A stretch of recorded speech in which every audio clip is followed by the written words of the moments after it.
teman-teman. Untuk kitab sejarah ini adalah sejarahnya orang Israel ya.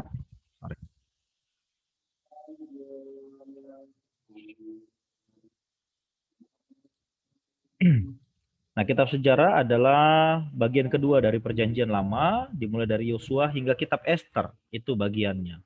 Kitab ini memuat sejarah bangsa Israel dari penaklukan Kanaan hingga kembali dari pembuangan dalam periode kurang lebih 1000 tahun. Gitu ya. Jadi cukup panjang. Oke. Sekarang kita masuk dalam kitab Yosua. Kitab ini diberi nama sesuai dengan tokoh utamanya, yaitu Yosua bin Nun. Dan sifat dasar utamanya ya kitab ini mencatat tentang apa yang Yosua lakukan. Begitu. Boleh satu orang membacakan kitab Yosua pasal pertama ayat 1 sampai dengan ayat yang ke-9, silakan.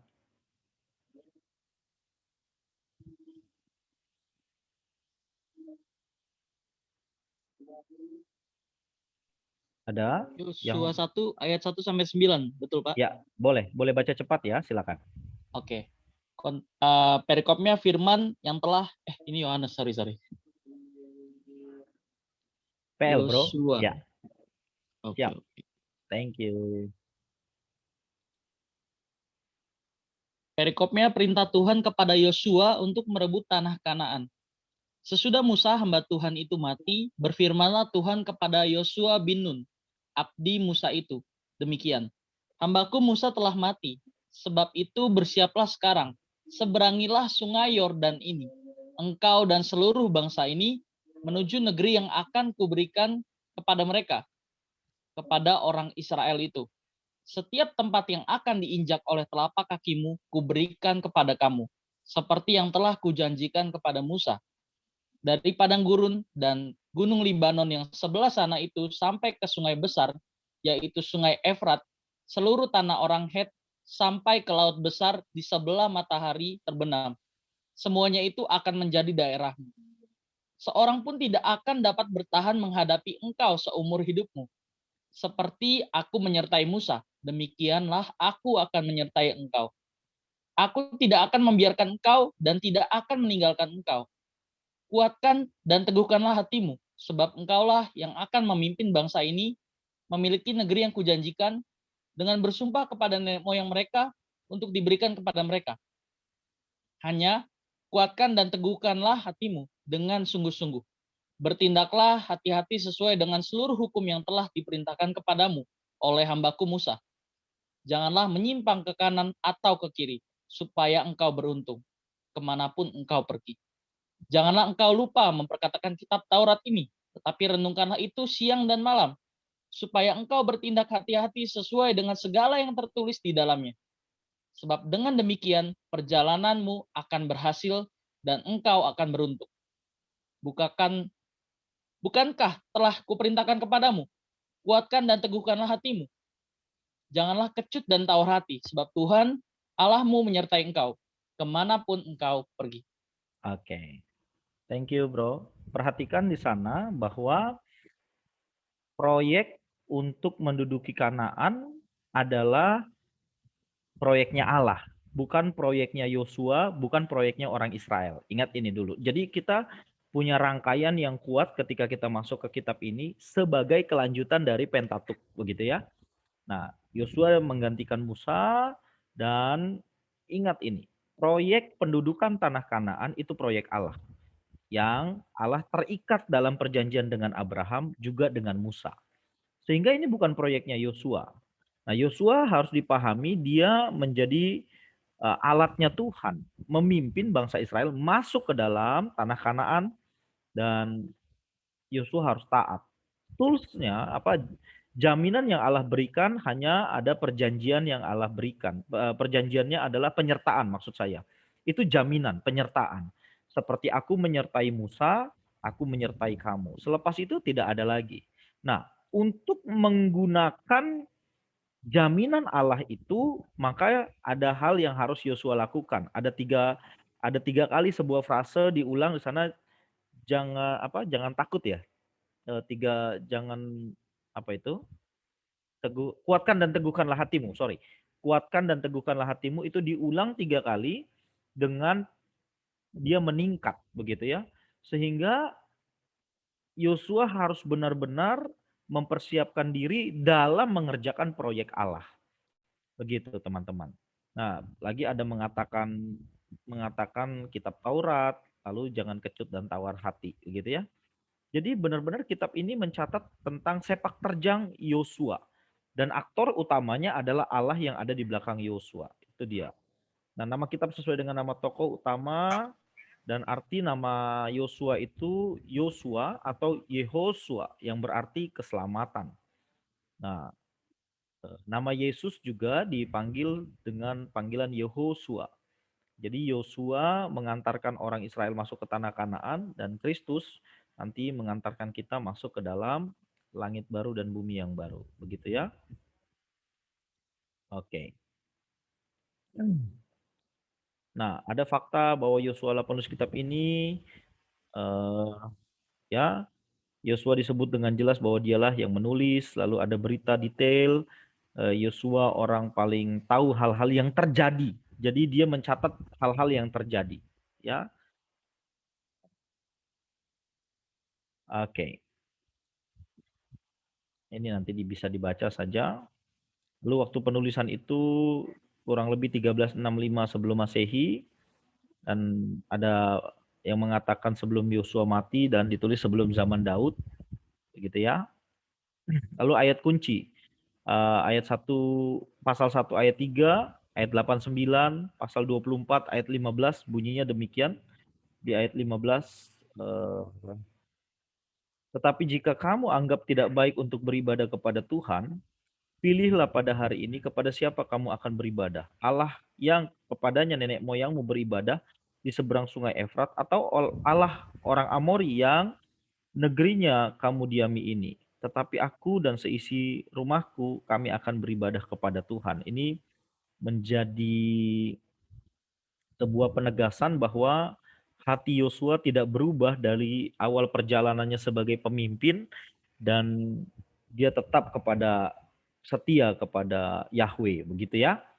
Lalu apa kata kunci yang banyak muncul? Ya, sesuai dengan kitab ini yang memberikan tanah kepada orang Israel, maka muncullah kata warisan, kata milik, dan kata pusaka.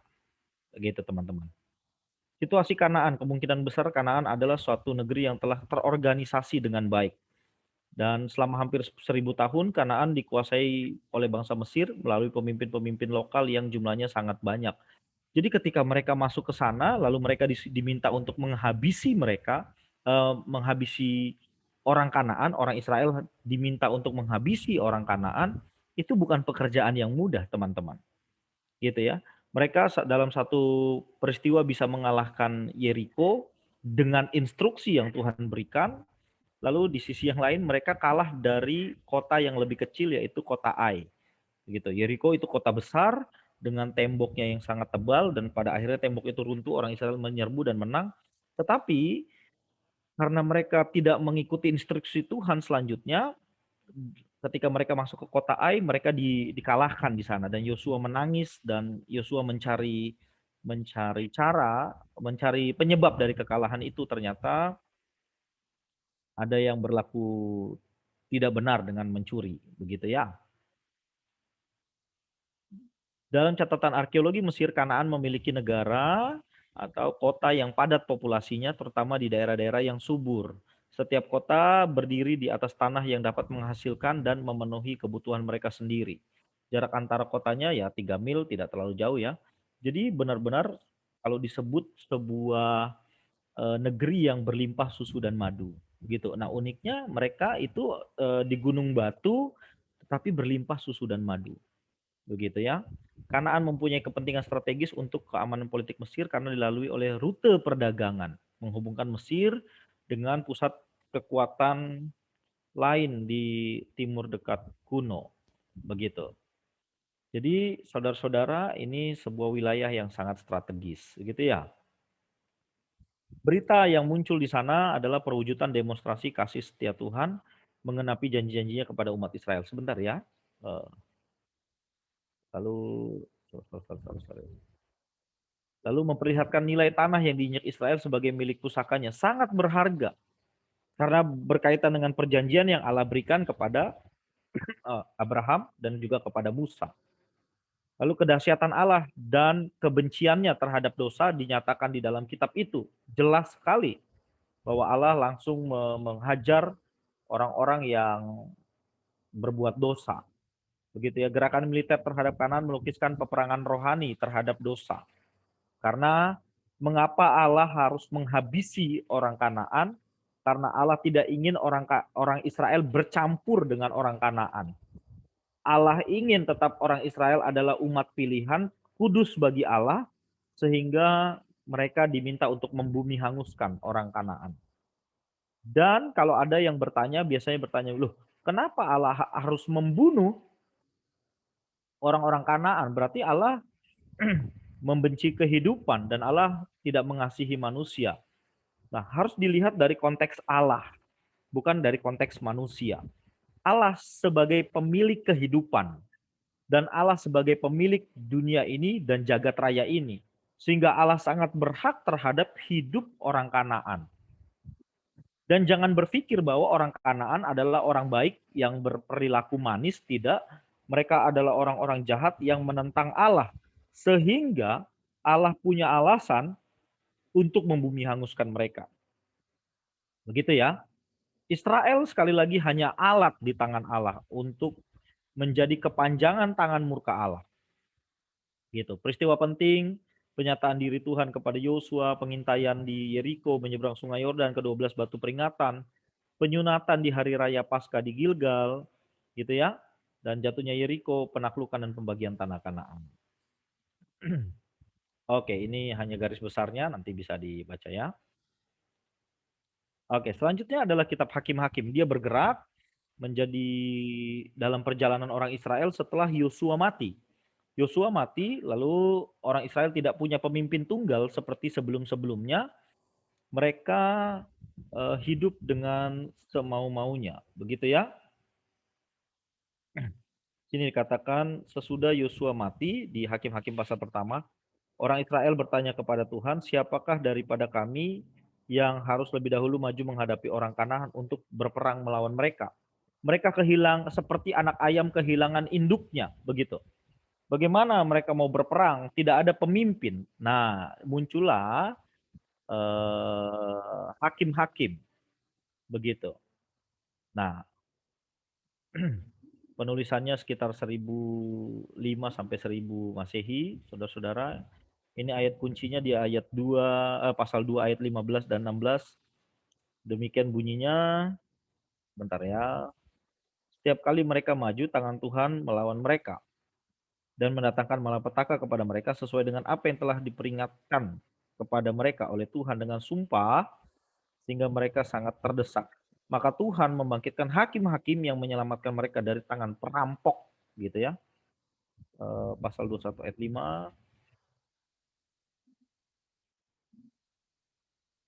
Pada waktu itu berkatalah orang-orang Israel, siapakah dari seluruh suku Israel yang tidak datang dengan jemaah ini untuk menghadap Tuhan? Sebab mereka telah bersumpah dengan sungguh-sungguh mengenai orang yang tidak datang menghadap Tuhan di Mispa. Pastilah ia dihukum mati. Nah, ini menjadi ayat kunci karena ada muncul hakim-hakim dan situasi orang Israel yang pada saat itu benar-benar memberontak terhadap Allah. Nah, ini ada pandangan berkaitan siapa penulisnya, gitu ya, penulis penulis kitab Hakim-Hakim ini. Nah, berita atau pesannya, ketika teman-teman membaca kitab ini, maka teman-teman akan mendapati bahwa kitab ini memuat tentang pemimpin-pemimpin yang bergelar hakim, yang diangkat oleh Tuhan untuk memimpin bangsa Israel antara zaman Yosua dan zaman raja-raja. Sampai di zaman Yosua mereka masih memiliki pemimpin tunggal, hanya Yosua, tadinya Musa, begitu ya. Sekarang di zaman di zaman hakim-hakim tidak tunggal lagi, tetapi Allah memunculkan hakim-hakim secara bergantian, begitu, seperti bergiliran begitu ya teman-teman. Oke. Hakim adalah seorang yang diangkat oleh Tuhan untuk memimpin umatnya agar mengetahui bagaimana seharusnya mereka hidup, serta melepaskan mereka dari keadaan kekalahan dan penindasan yang sangat pada saat yang sangat perlu. Jadi sangat genting pada saat situasi menjadi genting, Allah menghadirkan hakim begitu. Memimpin mereka untuk kembali kepada Allah dan mengalahkan orang-orang Kanaan, gitu ya. Ini dia. Hakim memiliki dua fungsi, sebagai pemimpin perang atau militer, sebagai pemutus perkara atau keadilan. Hakim disebut pemimpin karismatis karena hakim tidak dipilih atau melalui keturunan, tetapi secara spontan mengambil peran sebagai pemimpin. Allah yang mengangkat mereka untuk memerintah atau memimpin Israel. Nah, jadi selalu ada roh Tuhan yang meliputi hakim. Di sana dikatakan dalam pandangan Israel, roh Tuhan dipandang sebagai tangan Tuhan atau kelanjutan dari kekuasaan atau wewenang Tuhan. Begitu ya. Nah, ini dia yang latar belakang situasi dari kitab Hakim-Hakim. Terjadi sinkritisme. Israel melakukan penyembahan berhala dan dosa serta kekalahan, begitu ya.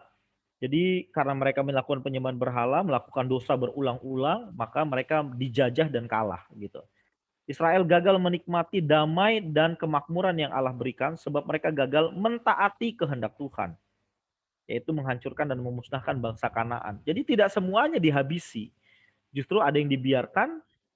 Kalau kita baca Yosua, ada akal dari orang Gibeon yang pada akhirnya membohongi orang Israel hingga jadi runyam selanjutnya perjalanan mereka. Begitu ya. Kegagalan Israel dalam bidang agama mengakibatkan kemerosotan moral. Kitab Hakim-Hakim mencatat kegagalan Israel selama 10 kali 40 tahun. Kurang lebih 400 tahun. Dan merupakan suatu masa kegelapan dalam sejarah Israel. Jadi ini masa yang gelap. Sebentar ya, saya mau... sorry. Jadi di dalam periode itu, teman-teman, benar-benar mereka seperti yoyo begitu ya. Mereka ada di situasi yang baik, saya katakan situasi baik. Ini baik. Lalu mereka buat dosa. Mereka nyungsep begitu ya. Tetapi Tuhan melahirkan hakim-hakim lalu pemulihan terjadi terus begini aja hidupnya. Begitu. Nah, di sini biasanya mereka buat dosa, penyembahan berhala gitu ya. Dan mereka kawin mawin. Lalu mereka di sini dijajah, ditawan gitu. Ini bukan takwan ya, tawan. Lalu mereka di sini biasanya berseru. Lalu mereka Allah hadirkan hakim, seorang hakim lalu pemulihan terjadi. Nah, lalu nanti begitu lagi buat dosa lagi, ditawan lagi, lalu nanti berseru lagi, begitu. Lalu nanti baru hakim, lalu nanti pemulihan. Begitu terus. Nah, ini dalam periode ini disebut sebagai periode yang gelap karena mereka seperti periode yoyo begitu. Dan inilah hebatnya Allah di dalam kasihnya ketika umatnya berseru gitu, Allah selalu mengutus hakim dan pemulihan terjadi. Ini anugerah. Padahal di sini situasinya sangat carut marut ya, ketika ditawan, ketika kalah perang, dijajah begitu. Mereka seperti ambruk begitu, teman-teman. Tapi dasar umat ya, ketika Allah memberkati lagi, situasinya damai, aman sentosa, damai sejahtera, mereka buat dosa lagi. Selalu seperti itu, nakal sekali. Begitu kira-kira teman-teman. Ya, ini salah. Ini kitab dari kitab Hakim-Hakim. Oke, saya lanjutkan lagi. Kita masuk ke kitab Rut. Begitu. Nah, dari Hakim-Hakim lalu kita masuk ke kitab Rut yang sebenarnya menyimpan plot, membawa plot atau situasi dari situasi Hakim-Hakim. Gitu ya, ada situasi Hakim-Hakim di sana. Nah, kitab ini diberi nama kitab Rut sebagai tokoh sentral di dalam kitab itu, perempuan asing yang baik. Oke, menurut tradisi penulis kitab ini adalah Samuel dalam periode pada tahun 1000 waktu penulisannya gitu ya. Nah, ayat kuncinya boleh dibacakan seorang wanita. Saya mau dengar suara wanita, jangan Clara lah, dia udah nyanyi tadi ya. Saya tidak izinkan Clara membaca. Ayo yang lain, perempuan. Pasal 1 ayat 16-17. Ruth, silakan.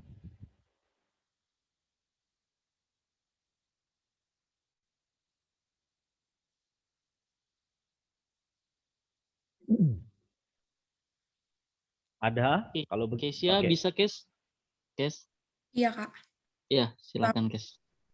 Ya, Rut 1 ayat 16. Tetapi kata Rut, janganlah desak aku meninggalkan engkau dan pulang dengan tidak mengikuti engkau. Sebab kemana engkau pergi, ke situ jugalah aku pergi. Dan di mana engkau bermalam, di situ jugalah aku bermalam. Bangsamulah bangsaku, dan Allahmulah Allahku. Wah, keren ya. Terus ayat 17. Di mana engkau mati, aku pun mati di sana. Dan di sanalah aku dikuburkan. Beginilah kiranya Tuhan menghukum aku. Bahkan lebih lagi daripada itu, jikalau sesuatu apapun memisahkan aku dari engkau selain daripada maut. Jadi ini apa yang dibacakan oleh Kesia merupakan sebuah komitmen dari seorang perempuan asing. Dia bukan orang Israel, tetapi ternyata komitmennya mengalahkan iparnya yang bernama Orpa, begitu ya, itu di ayat-ayat sebelumnya. Orpa berpisah ketika disuruh pulang. Kenapa? Karena Naomi kehilangan dua putranya, begitu ya, Mahlon dan Kilion, gitu kan? Lalu ternyata ya adat di sana kalau Naomi punya anak laki-laki lagi nanti dinikahkan, tapi Naomi kan sudah tua. Lalu menantunya itu juga sudah dewasa. Lalu Naomi bilang, kalau nanti ada saya akan melahirkan anak juga kan nggak mungkin malam itu kalian langsung menikahi anak saya gitu ya. Nah itu perjalanan dari kitab ini. Dan komitmen Ruth itu ternyata dipegang oleh Allah gitu, diakui. Sehingga Ruth lah satu-satunya kitab yang, bukan satu-satunya, sorry. Ruth menjadi salah satu kitab yang bukan orang Yahudi namanya. Ruth gitu ya. Dia bukan keturunan Yahudi, sama seperti Ayub begitu, bukan ke orang Yahudi. Nah, yang menarik Ruth juga adalah eh, punya jiwa patriotik keyahudian. Kita coba baca pasal 3 ayat 11 sampai 13. Mm-mm.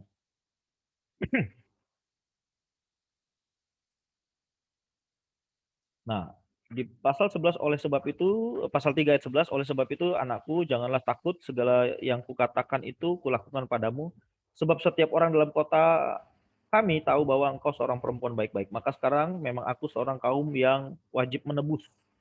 Tetapi walaupun demikian masih ada seorang lagi begitu ya. Tinggallah di sini, nanti kami berdiskusi dan lain sebagainya. Kalau dia setuju, oke begitu ya. Oke, Jadi ini menjadi dua dua hal yang sangat menonjol di dalam kitab Rut. Yang pertama, bagaimana betapa patriotiknya Rut mengikuti ibu mertuanya. Lalu di pasal 3 ayat 11 itu menjadi situasi ketika Rut ditebus oleh Boas. Begitu. Karena yang menjadi keturunan keluarganya Naomi adalah Boas. Begitu, saudara-saudara. Sehingga sorry, ini kenapa ini? Ups, bentar.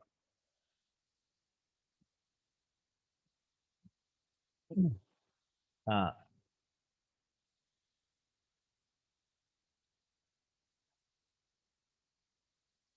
oke.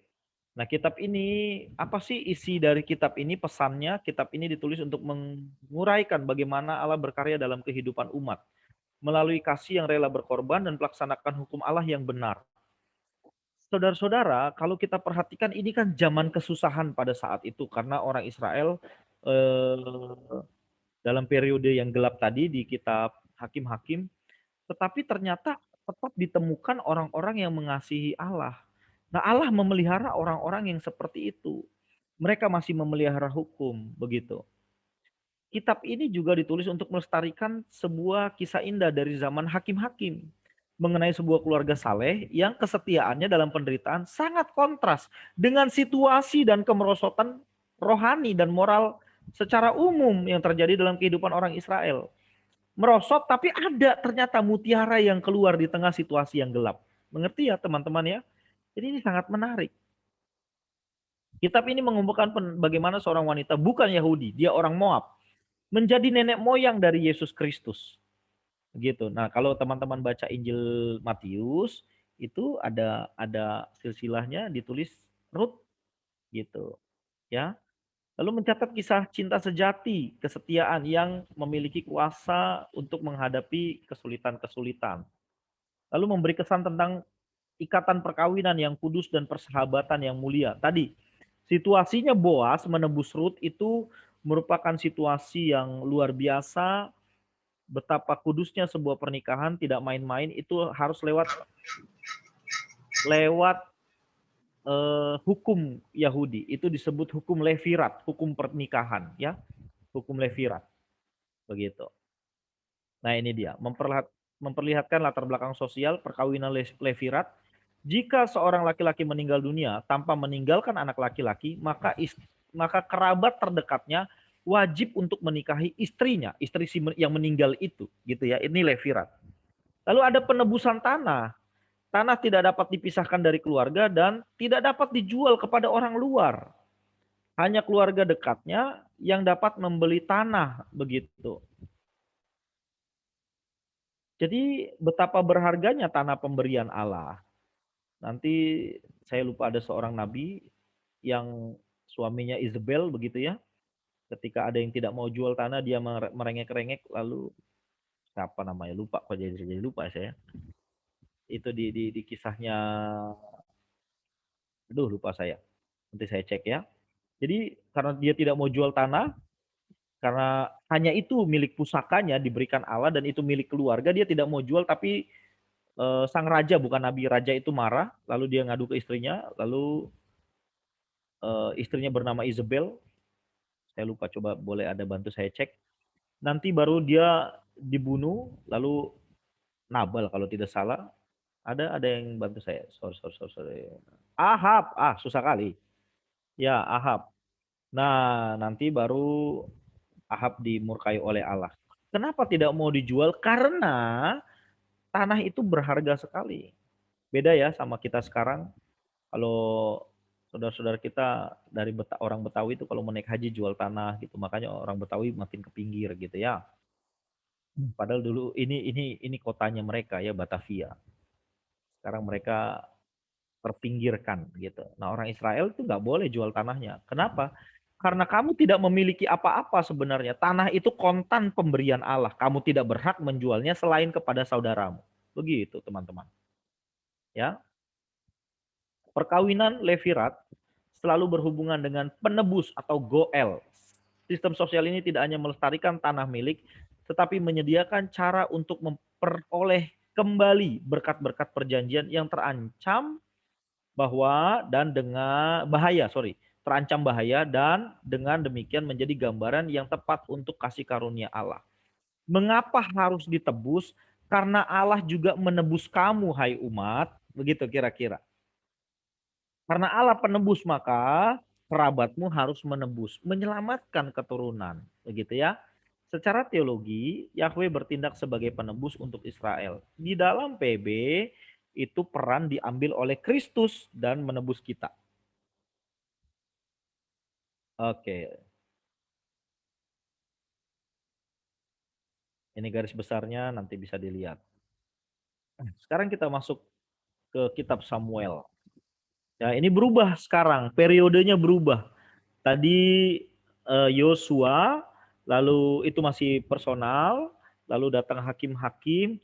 Sekarang kita mulai masuk ke Samuel, itu punya dua peran, yaitu sebagai seorang hakim juga sebagai seorang nabi, begitu. Lalu situasi ini menghantarkan kita pada situasi sistem monarki kerajaan, begitu ya. Nah, ada peristiwa penting tentang tradisi Silo, tentang kelahiran Samuel, begitu ya. Ada banyak bukti yang mengenai pusat ibadah di Silo sejak orang Israel menduduki tanah Kanaan. sampai Filistin menghancurkan tempat itu pada zaman Samuel. Tempat suci tersebut merupakan suatu bentuk permanen, berbeda dengan kemah suci di padang gurun yang memang dirancang untuk perjalanan. Jadi di Silo itu mereka sudah punya bait Allah begitu. Lalu ada kisah tabut di dalam kitab 1 Samuel. Tabut perjanjian merupakan peralatan keagamaan yang paling penting di Israel. Tabut tersebut dibuat di Sinai dan di bawah pengawasan Musa dan penyataan kehadiran Allah di tengah-tengah mereka. Jadi kalau ada tabut berarti ada Allah di tengah-tengah mereka. Kalau tabut hilang berarti sebenarnya Allah pergi. Itu dalam konsep Israel. Begitu ya teman-teman ya. Dalam kitab Samuel, bangsa Israel mengalami tekanan dari bangsa Filistin. Hal ini disebabkan karena Israel kurang terorganisasi dengan baik dibandingkan Filistin. Tadi ingat, bangsa itu sudah terorganisir dengan baik. Orang Filistin ya. Jadi jago perang dan lain sebagainya. Hebat. Nah, Israel tidak dapat memberikan perlawanan yang efektif terhadap pasukan yang menyerang. Puncaknya adalah kekalahan di Afek menyadarkan pemimpin suku-suku di Israel bahwa mereka sangat tidak berdaya. Mereka pun membawa tabut perjanjian untuk memastikan bahwa Allah pergi bersama dengan mereka. Nah, ini dia. Tabutnya dirampas, tempat suci Silo dihancurkan, dan tentang Israel dibinasakan. Jadi mereka meratap ketika Silo dan tabutnya menjadi hilang, gitu ya. Lalu ada raja dan kerajaan. Jabatan raja dari segi pandang Alkitab, jabatan raja atas Israel merupakan hak istimewa dari Allah. Begitu. Fungsi raja adalah memelihara keadilan baik dalam pengertian domestik dalam masyarakat maupun pengertian internasional melalui kekuatan militer. Jadi kalau rajanya baik, maka akan terjadi keadilan sosial bagi seluruh rakyat Israel, begitu ya, pada zaman itu. Tapi kalau rajanya jahat, maka mereka akan kesulitan secara sosial. Dari ekonomi semakin merosot, lalu dengan kekuatan militer juga mereka diserang dari pihak luar. Begitu teman-teman. Tekanan militer dari bangsa lain seperti Filistin dan Amon menjadi penyebab permintaan Israel untuk memiliki raja. Jadi mereka ingin punya raja seperti bangsa-bangsa lain punya raja. Ketika Samuel bilang sama Allah, lihat mereka minta raja. Allah bilang, tenang Samuel, kamu gak usah tawar hati. Sebab yang mereka tolak itu bukan kamu, tetapi aku. Israel yang tadinya teokrasi, langsung dipimpin oleh Allah. Sekarang mau lepas dari pimpinan Allah, pengen punya raja yang manusia. Gitu ya. Nah, lalu ada pemerintahan Saul. Gitu. Ini ya dia memiliki kemampuan dalam berperang, dalam berstrategi, tapi faktanya dia Saul tidak memiliki kerohanian yang mendalam dan pengetahuan yang benar akan Allah. Jadi Saul tampil sesudah 400 tahun kemurtatan menyeluruh yang menandai periode hakim-hakim. Bahkan kisah dalam Hakim-Hakim 17-21 menunjukkan ketidaksiapan Saul untuk menjadi raja.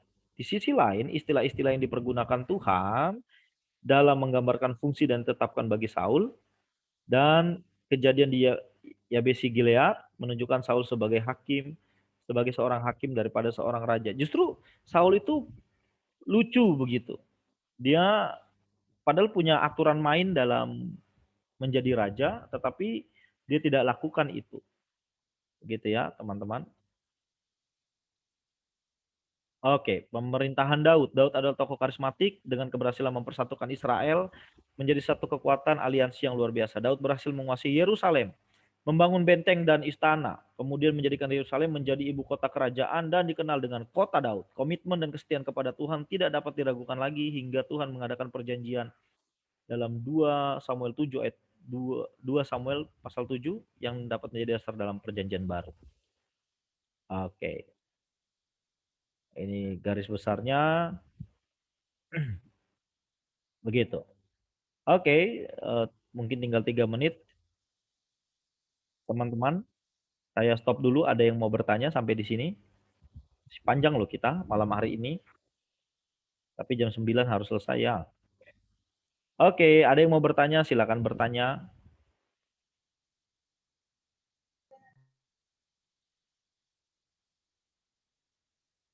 Ada?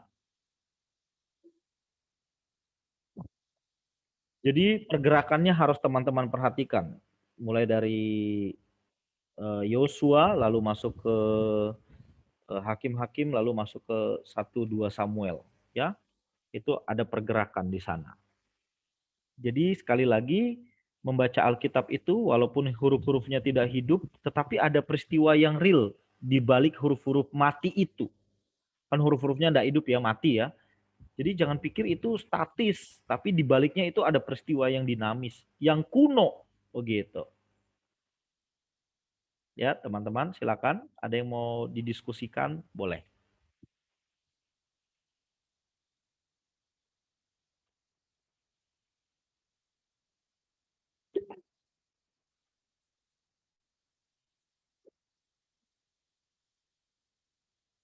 Kenapa ada perubahan dari satu orang kepada hakim-hakim? Jawaban saya sederhana, karena zamannya berubah. Karena zamannya berubah ya.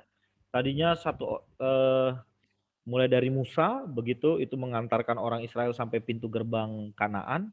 Lalu untuk menduduki Kanaan, Allah mengirimkan Yosua.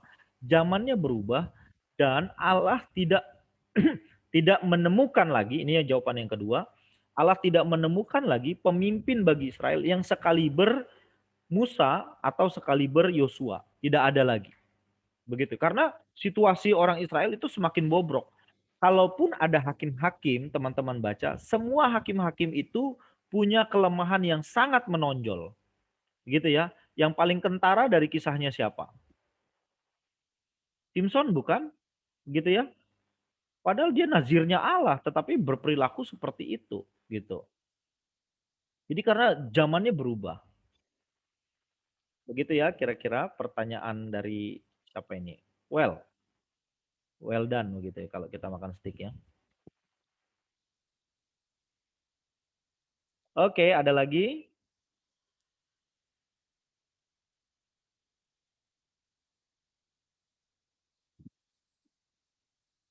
Boleh di kolom chat juga teman-teman, silakan. Lalu implikasi dan apa? Mungkin untuk kita yang hidup di zaman sekarang. Ini implikasi dari apa nih, Michael? Relevansinya apa dari kitab-kitab yang kita pelajari malam hari ini?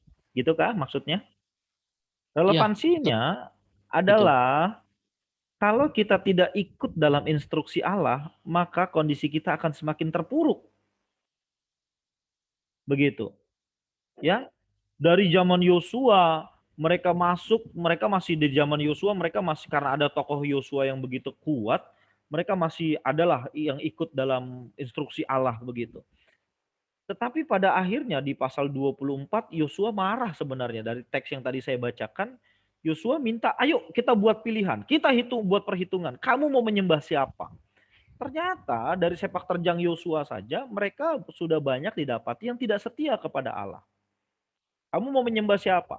Mau menyembah Allah di seberang sungai Efrat sana atau mau ikut saya? Kalau aku memilih, aku dan seisi rumahku, aku memilih untuk menyembah Allah Israel, begitu ya.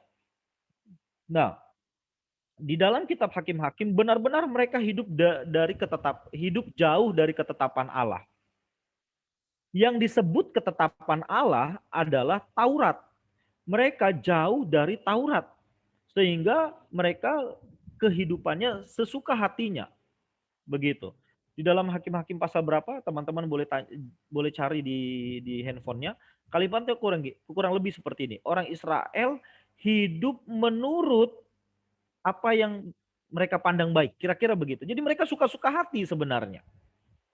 Nah, ini yang membuat mereka makin terpuruk sampai lahirlah Samuel, begitu.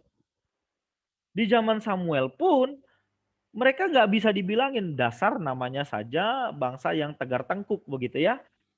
Begitu terus, tidak berubah pada akhirnya karena nggak suka dipimpin oleh Allah, karena Allah selalu memberikan hukuman langsung, mereka berseru, kami minta raja. Begitu. Jadi mereka sebenarnya ingin menjauhi Allah sebenarnya. Nah, relevansinya bagi kita orang-orang muda, ayo hidup di dalam pimpinan Tuhan sepenuhnya. Roh Kudus yang menjadi pemimpin kita, menjadi benteng kita. Kalau bagi orang Yahudi, yang membentengi hidup mereka adalah Taurat. Ada bau, ada aroma Taurat di dalam kehidupan mereka yang benar. Nah, kita disebut sebagai orang Kristen harusnya ada aroma atau parfum Kristus, keharuman Kristus di dalam hidup kita. Begitu ya, Michael ya. Kalau tidak, kita akan bobrok, hancur. Walaupun kalau sekarang sih nggak mutlak langsung hancur, bisa saja kita terlihat baik-baik saja. Dan ini sebenarnya situasi yang mengerikan. Begitu, kalau terlihat baik-baik saja. Oke, ada lagi teman-teman? Kalau dari kitab Rut, apa yang kita bisa ambil? Ya kesetiaannya Rut. Ayo setialah seperti Rut.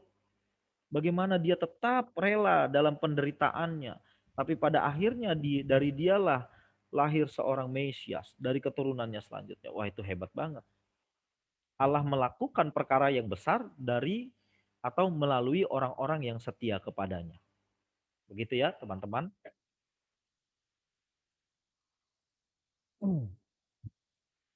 Oke, kenapa kok bisa Rut dicatat? Bukankah zaman itu Yahudi memandang sebelah mata perempuan?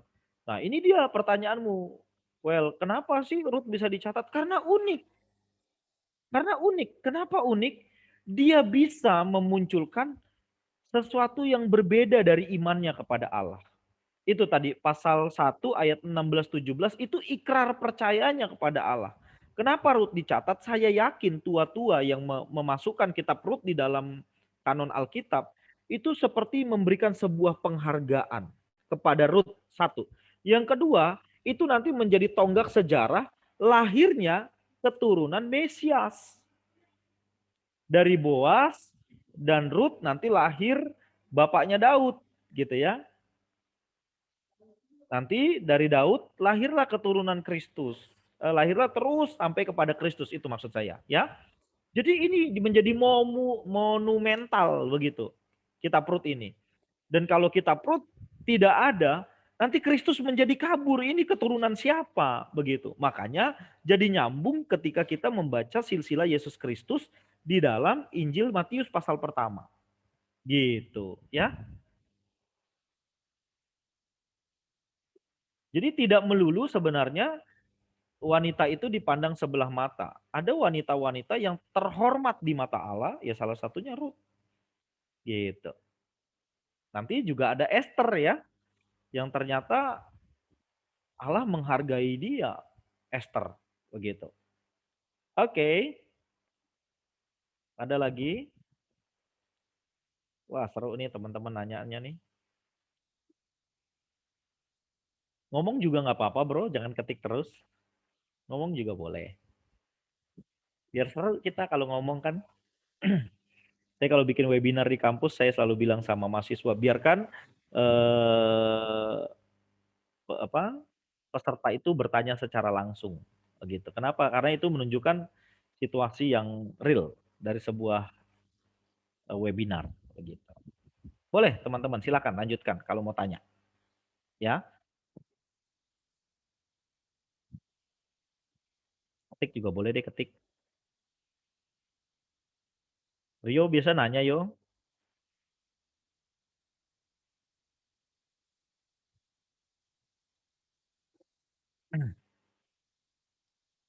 Oke. Lisa, gimana? Kita mau istirahat dulu karena sudah mulai sepi yang bertanya.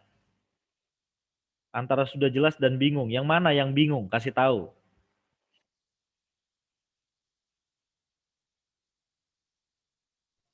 Enggak, maksud saya ini Pak, kalau pada diem tuh antara dua. Antara Oh, udah jelas atau bingung. atau malu mengungkapkan perasaan ya? Nggak apa-apa. Ya, saya berharap teman-teman membeli sebuah buku, bukan membeli sebuah buku sih, membeli buku ini 4 jilid, tapi kalau mau belajar Alkitab, saya rasa harus beli buku ini. Kemarin kan ada yang nanya ya, menggali isi Alkitab. Jilid 1 sampai 4. Gitu. Nah, ini bagus sekali. Atau kemarin ada yang nanya Unlocking Bible, membuka isi Alkitab. Itu jilid 1 dan 2. Gitu. Ya, ini untuk melihat latar belakang situasi di kitab-kitab perjanjian lama. Tapi kalau menggali isi Alkitab ini sampai perjanjian baru. Karena dia jilid 1 dan jilid 2 itu perjanjian lama, jilid 3, jilid 4 perjanjian baru. Itu teman-teman nanti cakrawala berpikirnya dalam mendekati Alkitab makin luas. Gitu ya. Oke, ada lagi?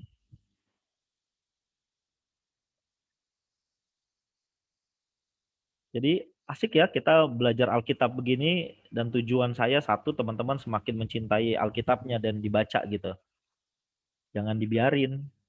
Oh, gua udah tahu gitu. Jangan. Silakan nih ada yang buka mic. Pak, saya mau tanya, yang tadi buku menggali isi Alkitab itu terbitan siapa? Menggali isi Alkitab itu YKBK.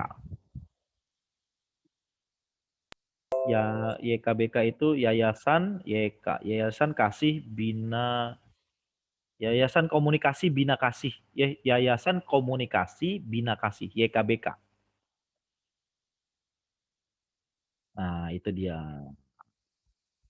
Gitu. Ya. Nanti teman-teman cari aja kalau enggak di Tokped ini ada kok menggali isi Alkitab ya. Jadi teman-teman belajar Alkitab, baca latar belakang Alkitab tuh di situ. Nah, kelemahan kita kebanyakan membaca Alkitab tanpa tahu latar belakangnya. Sehingga kita jadi terbiasa comot-comot ayat begitu. Yang penting ada bunyi ayatnya, gitu ya. Bukan begitu cara membelajar Alkitab. Kita tidak boleh tarik-tarik ayat sesuka hati. Gitu. Nah, makanya lihat latar belakangnya itu situasinya apa. Karena ayat-ayat itu tidak berdiri dengan sendiri, tetapi ada latar belakang peristiwa. Baru si penulis menuliskan peristiwa itu yang terjadi. Walaupun tidak menggambarkan kisah secara utuh keseluruhan, tetapi paling tidak mewakili bahwa kisah itu terjadi seperti itu kira-kira gitu. Suka nggak sih ngelihat orang perang ayat begitu ya? Kita jadi apaan sih gitu? Karena pada jadinya nanti jadi nggak nyambung. Gitu teman-teman. Oh tadi ada 28, sekarang tinggal 27 nih. Ada yang berkurang kah? Apakah dalam belajar ini ada yang langsung pengangkatan oleh Tuhan? Luar biasa sekali ya. Satunya di rumah saya, Pak. Pindah. Oh, Iya. oh ini sebelah Obed nih. Iya, betul, Pak. Oh iya ini ada sedikit kepala orang nih kayaknya. Saya kaget juga. Ternyata kalian berdekatan ya, luar biasa, kompak sekali, keren. Oke, kalau itu Pak mau tanya, kalau secara budaya kok bisa sih Israel itu memiliki kecenderungan memberontak? Secara budaya mau kecenderungan memberontak, ya natur manusia yang berdosa adalah memberontak kepada Allah, gitu ya. Natur manusia yang berdosa memberontak kepada Allah. Itu dulu pegang. Ingat di Kejadian pasal 3 manusia jatuh dalam dosa, pasal 4 dosa itu menunjukkan eksistensinya akibat dosa. Lalu mulai selanjutnya itu eksistensi dosa begitu luar biasa, termasuk bangsa Israel. Nah, yang menarik kenapa Allah memilih umat yang berdosa itu, gitu. Kok Allah pilih? Karena Allah menunjukkan kasih karunia-Nya, nanti dari Israel ini muncullah Mesias untuk menyelamatkan umat manusia. Begitu. Nah, untuk mengekang mereka yang memberontak itu Allah memberikan Taurat, hukum untuk menjaga eksistensi mereka. Karena sebelum ada hukum mereka membunuh ya membunuh saja gitu. Hidup suka-suka hati. Nah, tapi begitu ada hukum mereka mulai menghargai kehidupan. Karena Allah pro pada kehidupan. Allah menjaga kehidupan. Nah, Allah menjaga umat Israel sedemikian rupa dengan hukum karena nanti sekali lagi keluarlah Mesias dari bangsa itu. Begitu. Jadi naturnya memang memberontak. Kalaupun ada orang baik di dalam kisah-kisah Alkitab, ya orang baik itu tetap punya cacatnya, bukan? Nah, itu menunjukkan bahwa dosa itu sebenarnya tidak bisa dibendung dengan hukum dan kekuatan manusia. Begitu. Makanya nanti di Perjanjian Baru kita diberi Roh Kudus untuk bisa menang lawan dosa. Begitu. Thank you, Bro, buat pertanyaannya. Ini ada lagi kah? Pak, maaf, Oke. sekarang waktunya istirahat. Boleh. Oke, teman-teman, kita istirahat dulu ya 10 menit. Nanti kita balik lagi jam 8.13. Oke, terima kasih. Terima kasih. Di dalam kitabnya orang Ibrani ini menjadi satu kumpulan kitab. Ya. 1-2 Samuel, 1-2 Raja-Raja. Begitu, ini menjadi satu kumpulan kitab. Lalu kenapa dipisah? Ya menjadi lebih mudah dalam pemilahannya, lalu kita menjadi tahu begitu kronologis dan situasi serta penekanan-penekanan di setiap kitab itu. Gitu ya. Karena 1-2 Samuel dan 1-2 Raja-Raja punya penekanan yang berbeda. Begitu. Ini dia. Dalam Septuaginta, Samuel dan Raja-Raja merupakan satu kitab, yaitu kitab kerajaan. Nah, karena panjangnya tulisan, supaya tadi mudah dimengerti, kita jadi tahu pembagiannya, tahu spesifikasinya masing-masing kitab, jadi dipecah lah gitu ya. Walaupun tidak benar-benar pecah, bukannya bermasalah gitu ya. Hanya membantu pembaca menjadi lebih mudah. Kitab Raja-Raja dianggap sebagai sejarah Israel yang selektif, mulai dari masa akhir pemerintahan Raja Daud sampai pada penaklukan Yerusalem oleh orang Babel. Berdasarkan kronologi 1-2 Raja-Raja menjelaskan sejarah politik Israel selama kerajaan kesatuan. Jadi masih bersatu, teman-teman. Dimulai tahun 790 SM hingga masa pembuangan di kerajaan Israel Utara tahun 722 SM dan pembuangan Yehuda ke Babel tahun 587 sebelum Masehi. Nah, ini keberhasilan Salomo, teman-teman. Jadi Salomo itu ya hebat gitu. Pemerintahan Salomo menghantarkan Israel kepada abad keemasan dalam sejarah. Disegani, lalu dia sukses juga secara ekonomi pada awalnya gitu ya. Dan makmur, Salomo namanya menjadi masyhur. Begitu. Salomo adalah raja yang dikasih oleh Yahweh. Lalu Salomo dikenal sebagai orang yang dilengkapi oleh Tuhan dengan karunia hikmat, mendatangkan kedamaian, kekayaan, kemegahan, dan yang tidak pernah terjadi sebelumnya. Mencapai kemasyhuran secara internasional sebagai ahli bangunan dan orang bijaksana, dan seorang yang dengan tekun menyelidiki bermacam-macam kesenian dan ilmu pengetahuan. Cerdas ini orang, ya. Ini masih keberhasilannya 40 tahun, ada keamanan dan selama pemerintahannya. Ia terkenal dengan kebijaksanaan dan kekayaan yang luar biasa. Dia pendiri Bait Allah di Yerusalem, tempat suci yang paling besar dan terindah pada zaman kuno, masih dikenang di dunia modern. Juga pembangunan besar-besaran di seluruh negerinya, pasukan tempur yang tangguh dengan perlengkapan tercanggih pada zaman itu, lalu berperan dalam perdagangan internasional. Begitu. Jadi saudara-saudara, pada zaman itu sudah terjadi perdagangan internasional. Kalau teman-teman pernah belajar IPS gitu, sejarah ada jalur sutra ya. Nah, di Israel itu ada jalur sutra juga gitu, yang menghubungkan mereka ke negara-negara lain, ke Afrika. Kan kalau waktu kita belajar itu tempatnya sangat strategis ya. Nah, itu jadi kaya sekali gitu. Tapi sayangnya dia punya kegagalan. Rohaninya menjadi bobrok karena secara politik dia hebat, secara ekonomi hebat, tapi bobrok secara kerohanian. Pernikahan dan politik Salomo menyebabkan penyembahan berhala. Jadi ya pada zaman itu sesuatu yang umum. Kalau ada seorang raja, dia masyhur, lalu setiap dia pelesir jalan-jalan begitu, ya dia punya istri, punya gundik begitu ya. Salomo melakukan perdagangan dengan Venesia, Arab, Syria, Sisilia. Bahkan Salomo menikahi putri Firaun dan mendirikan istana khusus anaknya. Pajak lagi tinggi dan kerja paksa perbudakan menjadi kebijakan Salomo dan dianggap sebagai penyebab pecahnya kerajaan. Begitu. Menyingkirkan pihak oposisi dengan membunuh secara kejam. Adonia dibunuh gitu ya, dipancung. Dan Imam Abiatar dipecat dari jabatannya. Yoab yang memihak kepada Adonia, kepalanya dipancung. Jadi dia membunuh orang-orang penting sebenarnya. Gitu ya. Menerapkan kerja paksa untuk membangun dan menyelesaikan proyek-proyek besar bait Allah dan istana.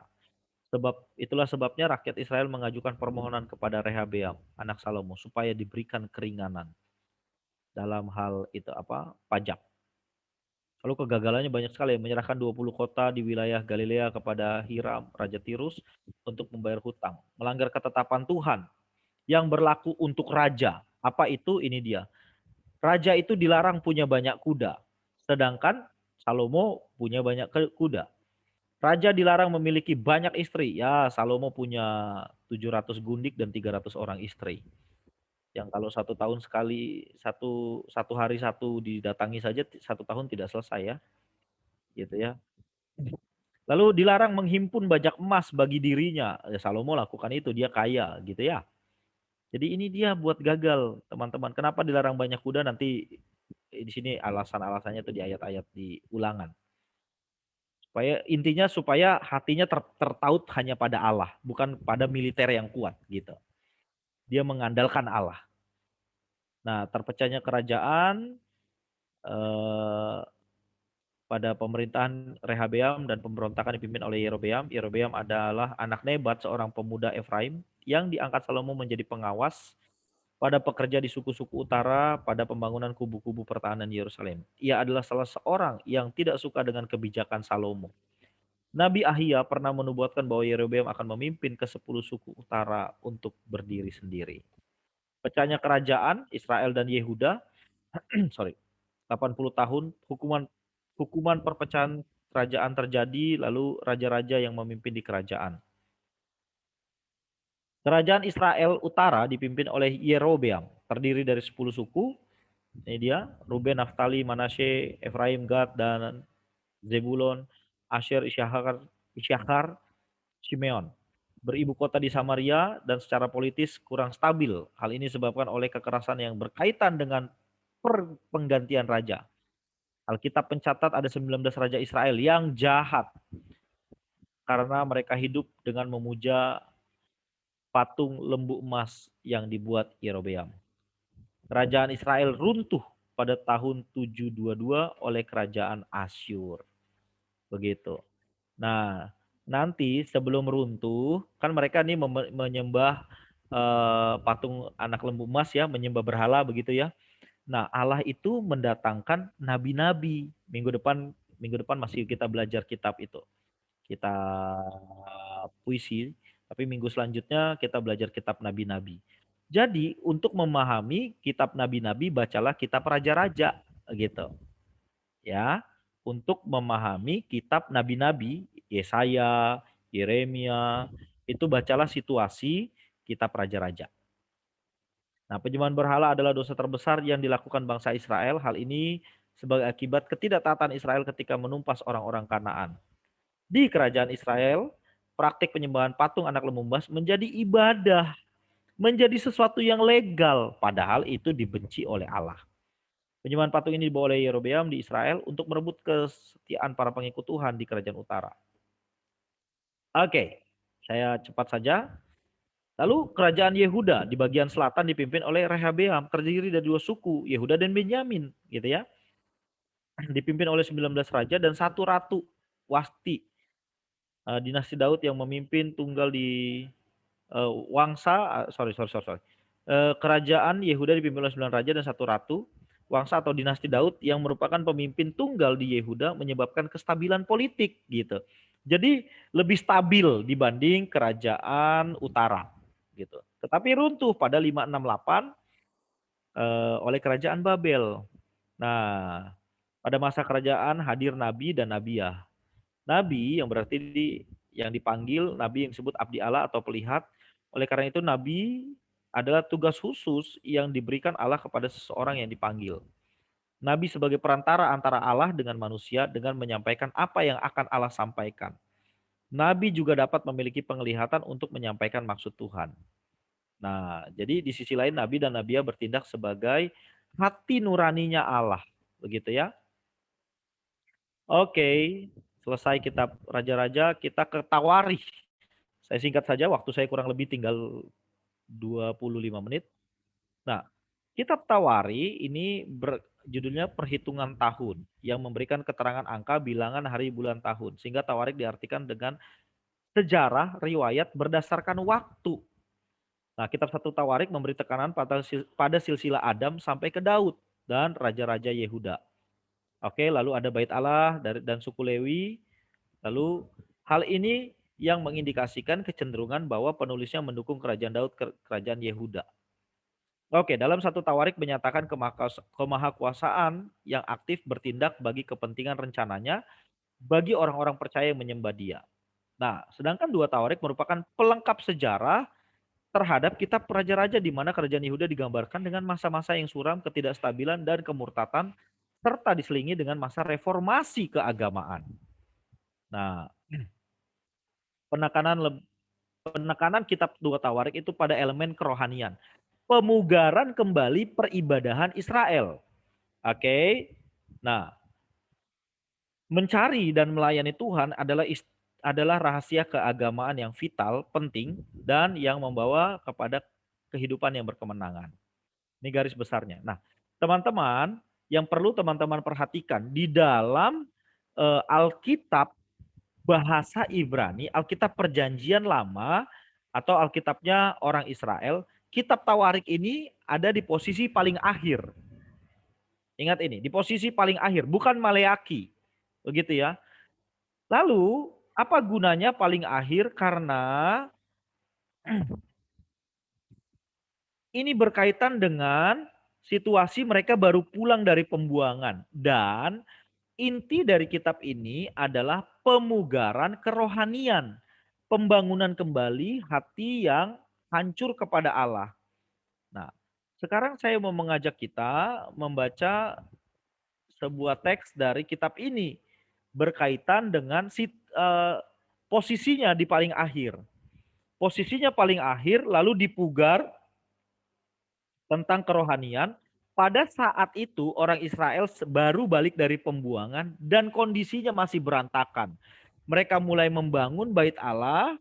Nanti itu di kitab Ezra dan Nehemia. Ya. Di dalam kitab Ezra dan Nehemia itu ada pemugaran kembali peribadatan. Nah, lalu nanti di kitab Hagai dan kitab Maleaki itu sedang ada pembangunan bait Allah. Nah, itu situasinya. Oke. Sekarang saya mengajak kita ke 1 Tawarikh pasal 4 ayat yang ke-9 dan ke-10. Silakan dibaca. Satu orang.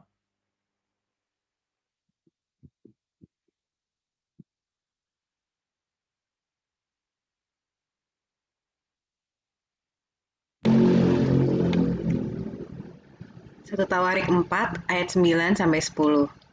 Yabes lebih dimuliakan daripada saudara-saudaranya.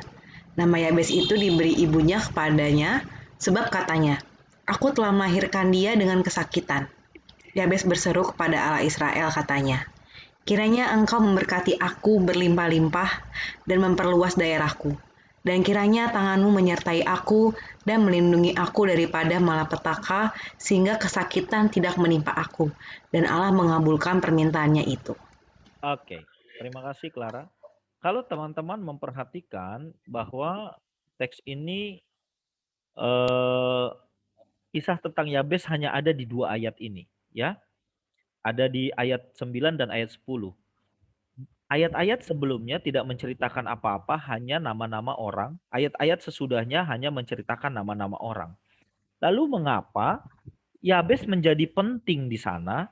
Ingat posisi kitabnya ada di paling akhir dan sedang terjadi pemugaran. Orang Israel sedang hancur lebur tanahnya, lalu mereka sedang seperti kehilangan pengharapan. Masuklah kisah Yabes. Sebenarnya dari kisah ini hendak menyampaikan hal yang sederhana. Apa itu?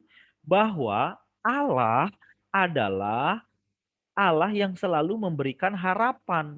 Hanya sesederhana itu. Tapi orang mengulasnya sangat jauh. Ayo kita berdoa seperti Yabes agar kita juga punya berkat yang berlimpah-limpah seperti Yabes. Nah, harus dilihat latar belakangnya. Ketika Yabes berdoa, menyampaikan keluh kesahnya kepada Allah, kalimatnya ditutup dan Allah mengabulkan permintaannya. Allah memberikan pengharapan. Jadi ketika orang Israel membaca kisah Yabes, ini seperti didorong, ayolah kita berharap kembali kepada Allah. Sebab dialah tempat pengharapan kita. Hanya sederhana itu. Bukan bagaimana isi doanya atau meniru doanya supaya kita seperti Yabes. Yabes ya tidak dikisahkan lagi hidupnya menjadi seperti apa. Hanya seperti itu aja, 2 ayat itu saja. Begitu ya. Tapi siapa di balik Yabes? Allah yang disembah Yabes lah Allah yang memberikan pengharapan. Jadi bukan siapa yang berdoa, tapi kepada siapa kita berdoa. Ya, kepada siapa kita berdoa? Bukan pendeta yang berdoa doanya manjur, bukan. Tapi kita berdoa kepada siapa? Berpengharapan kepada siapa? Begitu teman-teman. Nah, ini kitab Ezra. Nah, dalam kitab ini nyata bahwa Yahweh adalah menjaga perjanjiannya dengan umat. Respon umat ditujukan dengan pembangunan kembali kota Yerusalem. Lalu pertobatan tersebut berdampak pada pemulihan agama dan sosial. Gitu ya. Ini ayat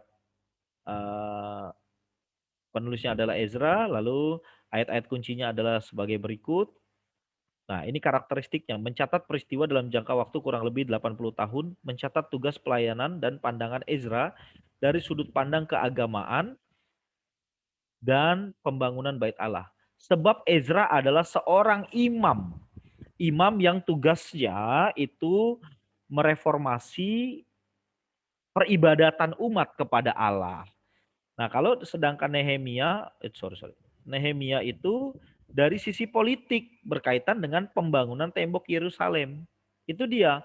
Jadi di dalam kitabnya orang Israel antara Ezra dan Nehemia itu adalah satu kitab. Tapi dari 2 sudut pandang. Yang pertama, Ezra dari sudut pandang seorang imam. Makanya isi kitabnya berkaitan dengan pemulihan peribadatan kepada Allah. Sedangkan Nehemia dari sudut pandang politik. Isinya bagaimana caranya supaya saya bisa membangun tembok Yerusalem. Mengerti teman-teman ya? Nyata pengharapan yang besar terhadap Taurat Tuhan. Begitu. Nah, karena dia seorang imam. Betapa pentingnya bagi seorang imam peranan Taurat bagi umat Israel. Betapa pentingnya umat Israel yang baru kembali dari pembuangan untuk mengerti hukum Allah, untuk mendirikan lagi hukum Allah, untuk menghargai lagi hukum Allah. Begitu teman-teman. Oke, ini garis besarnya. Silakan nanti dibaca, nanti saya share ya. Kitab Nehemia mencatat hal utama pembangunan tembok Yerusalem. Begitu, ada situasi-situasinya tadi sebentar. Jadi di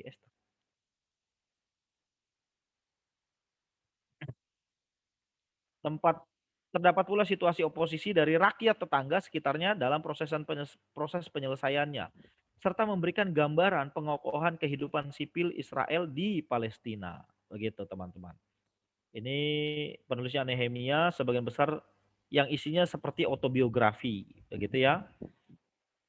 Ini garis besarnya. Jadi Nehemia itu isinya tentang bagaimana supaya saya bisa sukses membangun tembok Yerusalem. Tetapi di tengah-tengah itu yang membuat kisahnya menjadi menarik ada gangguan-gangguan baik dari pihak luar maupun dari pihak dalam.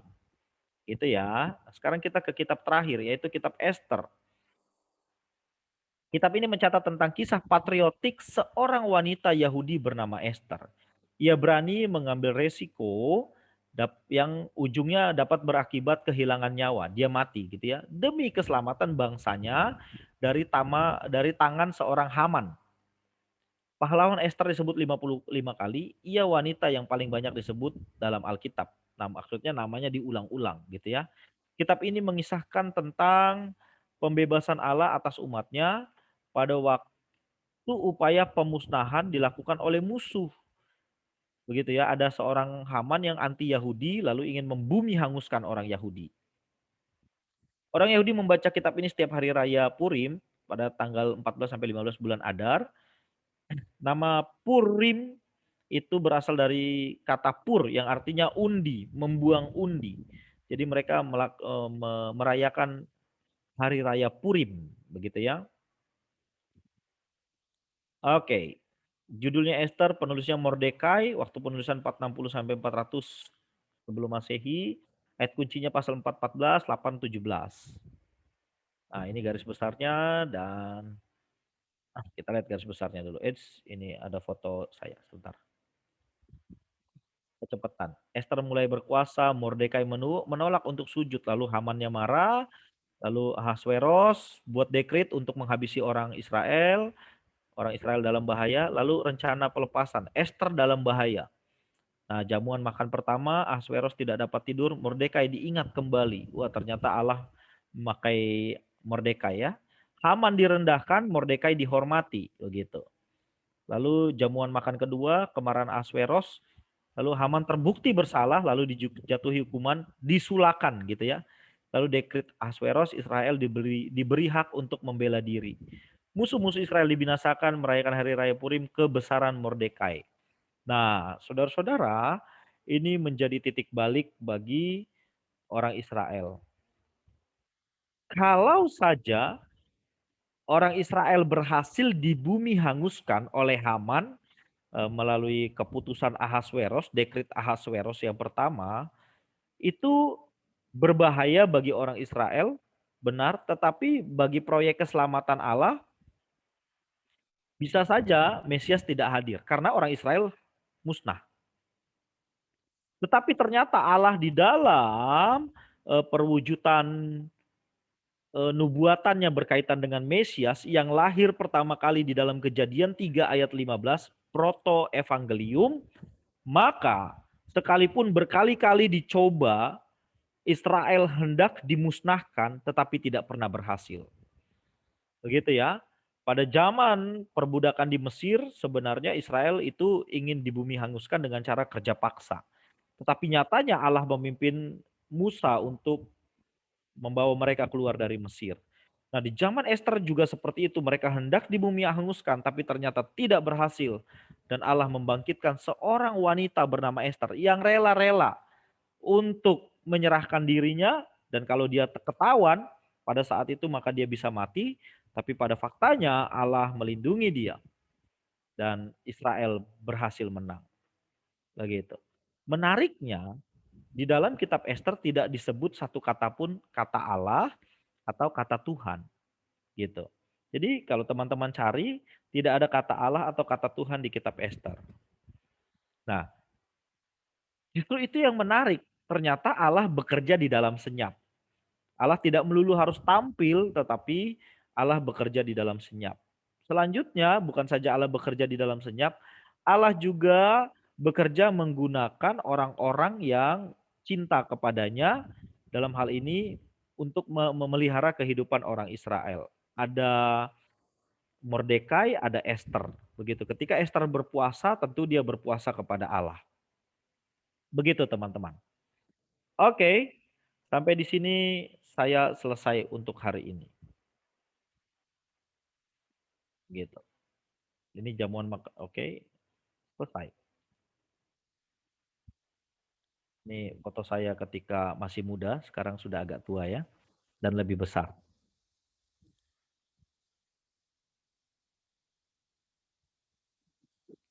Berlimpah-limpah hikmatnya, lagu kesukaan Clara nih. Itu tadi ya, kiranya berlimpah-limpah ya. Nah, orang menyanyikan lagu Yabes itu penuh penghayatan, tapi tidak tahu maknanya. Karena sebenarnya di pikirannya picik, dia ingin kaya seperti Yabes. Padahal emang dia tahu Yabes itu kaya atau tidak. Dia tidak berpengalaman seperti Yabes. Tapi sebenarnya hanya ingin mencatat satu hal, bahwa Allah adalah sumber pengharapan. Allah selalu hadir dalam segala kondisi.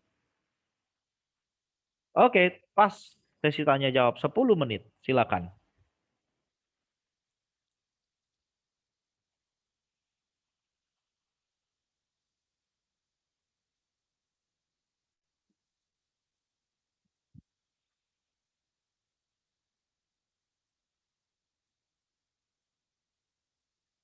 Nah, kalau ini jangan ditanyakan ke saya dong.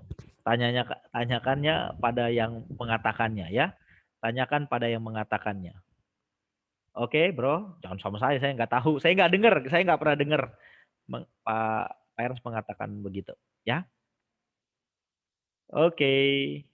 Ada lagi?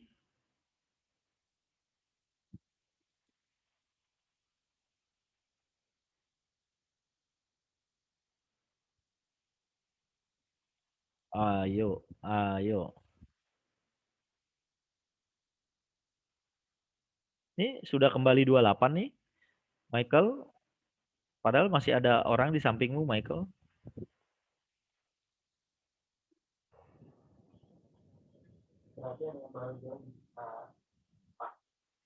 Kita data kok yang frekuensi 1 ke 2 Japan. Jadi frekuensinya tetap. Ini ada yang bertanya kah? Suaranya seperti di udara begitu. Ada yang bertanya, teman-teman? Silakan. Yuk.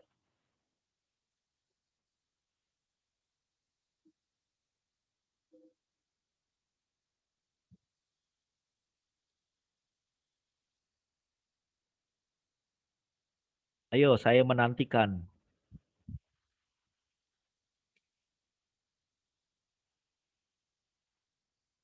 Well, tanya yang lain, Well.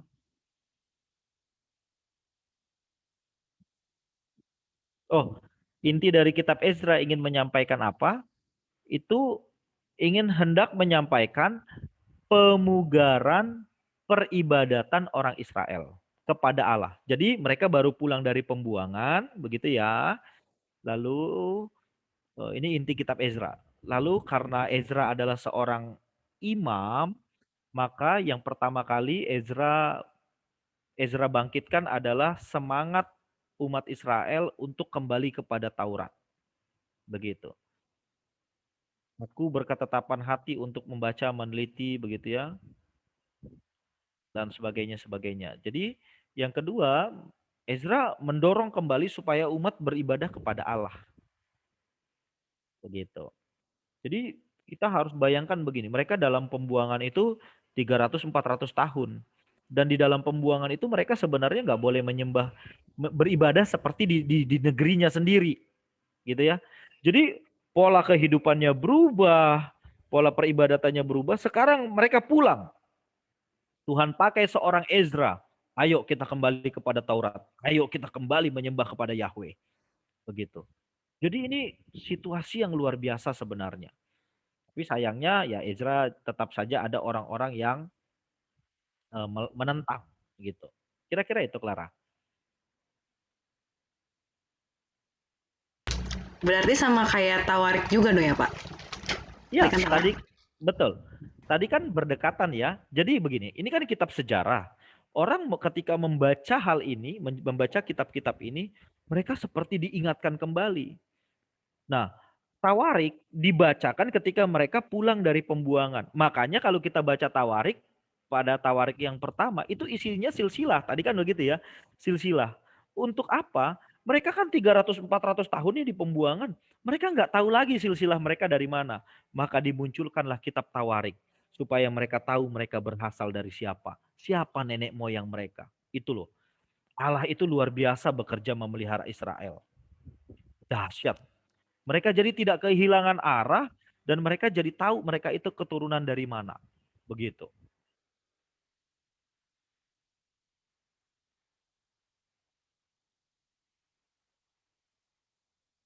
Dan dari Yosua nih. Selamat malam Pak, saya mau tanya, kalau alasan Allah akhirnya Mesias dari bangsa Israel, saya harus baca pelan-pelan ya supaya kalian tahu. Selamat malam Pak, saya mau tanya, kalau alasan Allah memelihara menjaga bangsa Israel di PL karena nantinya Mesias lahir dari bangsa Israel, lalu bagaimana dengan sekarang Pak? Apakah Allah masih menjaga bangsa Israel karena mereka umat pilihan atau karena tugasnya sudah selesai melahirkan Mesias? Maka mereka dibiarkan saja Pak. Terima kasih. Israel zaman sekarang sama seperti bangsa lain. Tidak ada yang spesial dengan Israel sekarang. Begitu ya, tugasnya sudah selesai. Nanti Yosua dan teman-teman boleh baca kitab Roma, surat Roma di Perjanjian Baru, pasal 1, pasal 2, pasal 3, lihat terus di awal-awal kitab Roma itu dijelaskan kedudukan Israel. Ya. Jadi Israel tidak ada yang spesial. Kalau teman-teman suka lihat tur Holy Land begitu ya. Ya tidak ada yang holy lagi di Israel. Sama mereka juga punya seperti bangsa-bangsa lain ada prostitusi, ada perjudian, sama gitu ya. Dan kalau sekarang kita lihat terjadi perang antara Hamas dan Israel, ya Israel ya bangsa sama saja gitu. Itu berbau politik perangnya, bukan berbau agama ya. Tapi sayangnya kalau di Indonesia itu perangnya jadi berbau agama. Dan ada saudara-saudara kita yang merasa dari pihak Islam ya Israel itu selalu dekat dengan Kristen, padahal tidak. Ingat ini, padahal tidak ya. Lalu selalu gereja yang selalu dirugikan kalau Israel melakukan ekspansi kepada Palestina. Gereja dirugikan, orang Kristen dirugikan. Padahal kita nggak pernah dapat sumbangan apa-apa dari Israel untuk gereja kan. Gitu. Jadi nggak ada yang spesial dengan Israel sekarang. Tugasnya sudah selesai. Karena mereka tegar tengkuk. Gitu ya. Nah, kalau ada yang bilang ya nggak apa-apa Israel menyerang Palestina, menyerang Hamas begitu, dan banyak yang mati, ya itu kan kepanjangan tangan Allah. No, no, no. Mereka mencederai kemanusiaan. Yang lucu sekarang ya suka ada orang atau pengajar-pengajar begitu, mari pengkhotbah-pengkhotbah kita berdoa untuk Israel. Sebab siapa yang memberkati Israel maka akan diberkati. Ya ayatnya Kejadian 12 ayat 1 sampai 3 gitu ya. Nah, itu udah nggak tepat. Begitu teman-teman. Oke, lanjut lagi. Silakan.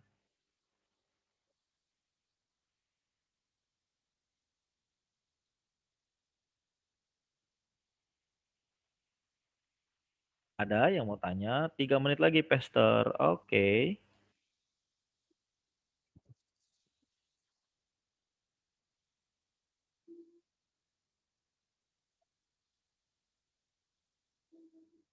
Tiga menit lagi saya menanti aja deh. Nanti teman-teman. Daripada teman-teman berdoa untuk Israel, lebih baik berdoa untuk keadaan bangsa ini. Oke?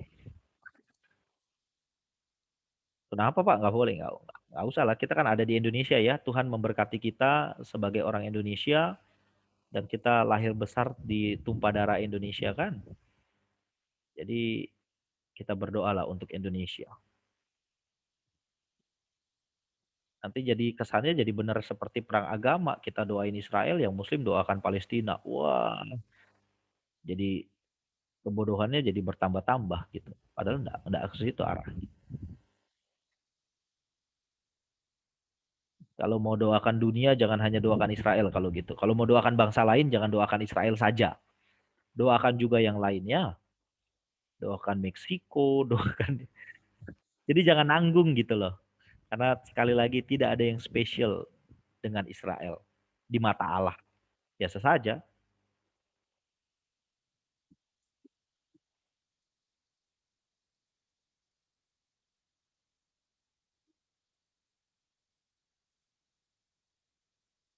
Ada lagi, seperti sedang mengheningkan cipta kita ya. Kenapa Israel bisa maju begitu?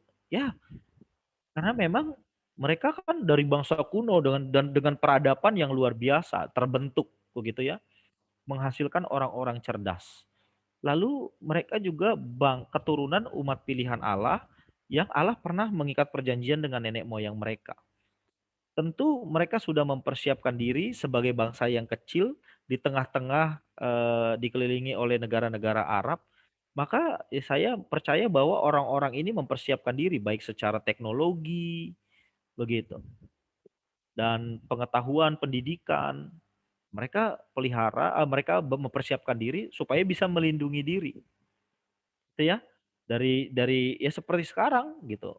Bayangkan tadi saya sebelum mengajar kelas ini baca Twitternya Ade Armando, itu ada ratusan, 200 sekian orang Palestina mati, tetapi di pihak Israel yang baru mati sekitar 10 orang. Sedikit benar perbandingannya, 20 banding 1. Karena militernya kuat, Israel itu cerdas. Kenapa bisa begitu? Ya, mereka mempersiapkan diri. Dan mereka sampai sekarang memelihara Taurat. gitu ya. Mereka memelihara Taurat. Mereka sangat menghargai kitab itu. Dibacakan setiap hari. Begitu teman-teman. Dan mereka hidupi Taurat. Gitu. Kalau di Taurat itu ada ajaran untuk memberikan persepuluhan, mereka masih lakukan sampai sekarang. Tetapi tidak ke gereja karena mereka bukan orang Kristen. Lalu kemana? Mereka ke badan amal memberikannya. Karena bagi mereka apa yang kupersembahkan bagi kelangsungan hidup sesamaku manusia itu adalah persembahan bagi Allah. Begitu. Oke, waktu saya habis. Pas titik. Thank you Michael udah dikasih tahu. Oke, silakan Clara.